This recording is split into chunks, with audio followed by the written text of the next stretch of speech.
ចាំងបានផ្លាស់ប្ដូរមានអារម្មណ៍ពេលនេះអូន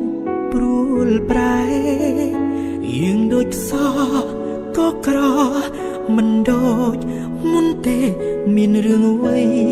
មាសមេប្រាប់បងផងអូនថាអងចិត្តលែងចង់បន្តអងវគុំចាចេញពី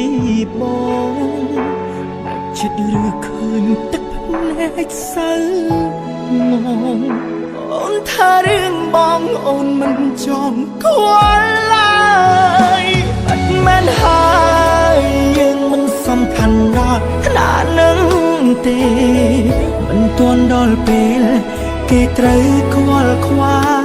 យក្រៅក្របខ្សែភ្នែកមើលយូរកាន់តែឆ្ងាយមិនឡើយទ្រាំល្ងងពិតមែនហើយកន្លងមកយើងគិតតែម្នាក់ឯងតែងលួងខ្លួនឯងគ្រាន់ជាអារម្មណ៍កុំតទឹកភ្នែកបែបនេះទៅសាកសមនឹងភាពល្ងងខ្លាំង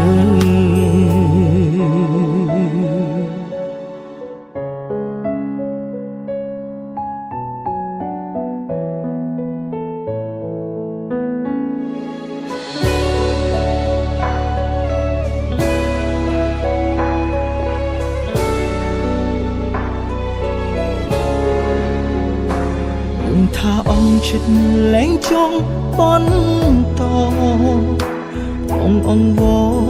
គុំចាចេញពីបងដាច់ចិត្តឬឃើញទឹកភ្នែកសៅមកអូនថារឿងបងអូនមិនចង់ខ្វល់ឡើយបាត់មែនហើយយើងមិនសំខាន់ដល់ថ្នាក់នឹងទេមិនទាន់ដល់ពេលគេត្រូវខ្វល់ខ្វាយក្រៅក្របខ្សែភ្នែកមើលយូរកាន់តែឆ្ងាយមិនឡើយទ្រាំល្ងងពិតមែនហើយកន្លងមកយើងគិតតែម្នាក់ឯងតែងលួងខ្លួនឯង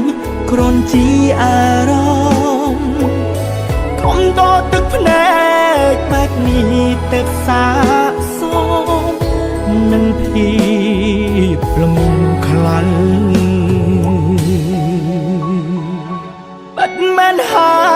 យយើងមិនសំខាន់ដល់ថ្នាក់នឹងទេមិនទាន់ដល់ពេលគេត្រូវខ្វល់ខ្វាយក្រៅក្របខ្សែភ្នែកមើលយូរកាន់តែឆ្ងាយនៅឡើយទ្រាំល្ងងមិនមែនហើយកន្លងមកយើងគិតតែម្នាក់ឯងតែងលួងខ្លួនឯងគ្រាន់ជាអារម្មណ៍កុំតទឹកភ្នែកបែបនេះទៅសាកសម